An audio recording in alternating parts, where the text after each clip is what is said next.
Most valuable asset in any estate after the property is often the car.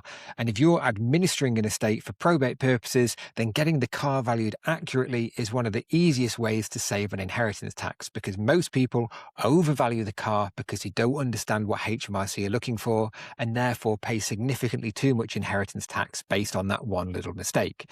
So the good news is that it's not difficult to get an accurate valuation for your car. And in this video, I'm going to teach you everything that you need to know about valuing your car for probate purposes.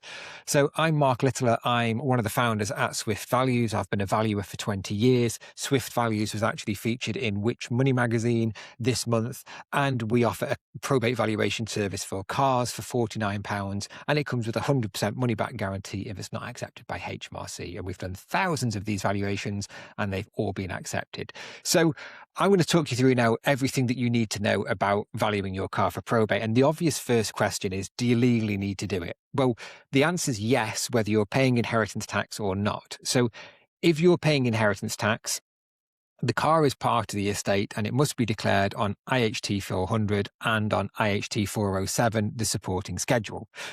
Even if there's no tax to pay, valuing the car is a vital part of it to prove that you're not liable to inheritance tax. Because it's an asset that somebody owned, you've got to do a total calculation of all of that to prove that you're below that inheritance tax threshold.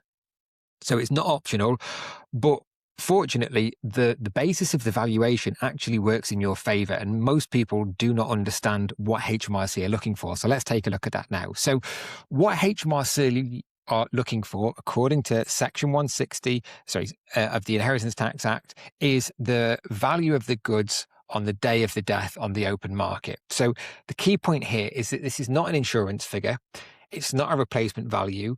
It's not what it's listed for on Auto Trader or eBay with a dealer and things like that. And HMRC are being quite fair here.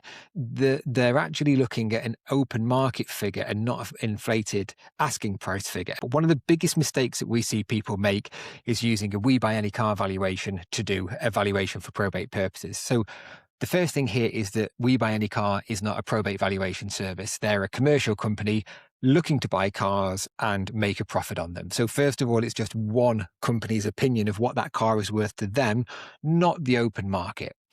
Likewise, the other obvious thing is that they just value based on the number plate. So if you put your number plate into We Buy Any Car, you get a valuation, but that assumes so many things about perfect condition and number of keys and service history that it can inflate the value of that car. And likewise, it's not defensible evidence to HMRC. The open market is not an asking price. The open market is widely interpreted to be an auction figure, because if you put a car up for sale today, let's say you put it on Auto Trader or Facebook today, if it didn't sell today, then you had an asking price rather than an open market price.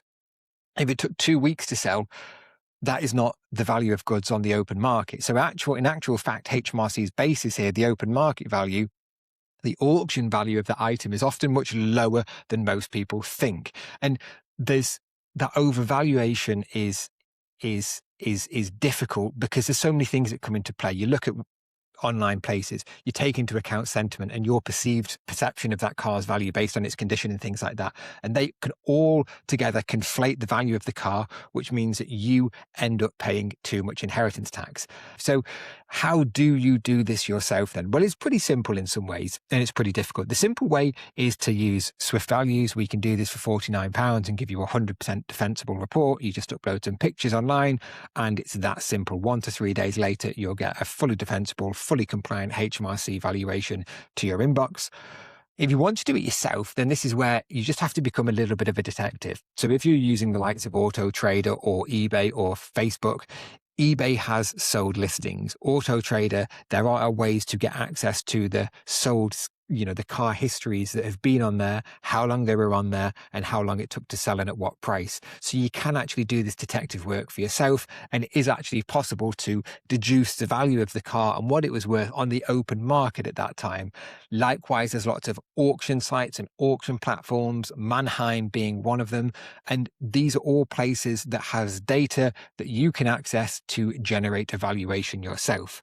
So I'll close this video by sort of saying, like, it's really easy to get a car valuation wrong. If you overdo it by £1,000, you're paying £400 too much inheritance tax. So it's a small mistake can compound, especially if you've got 2 or 3 cars, as some estates do these days. If you want any more information, head to the Swift Values website. And if you've got any questions, get them in the comments below and I'll be happy to help personally.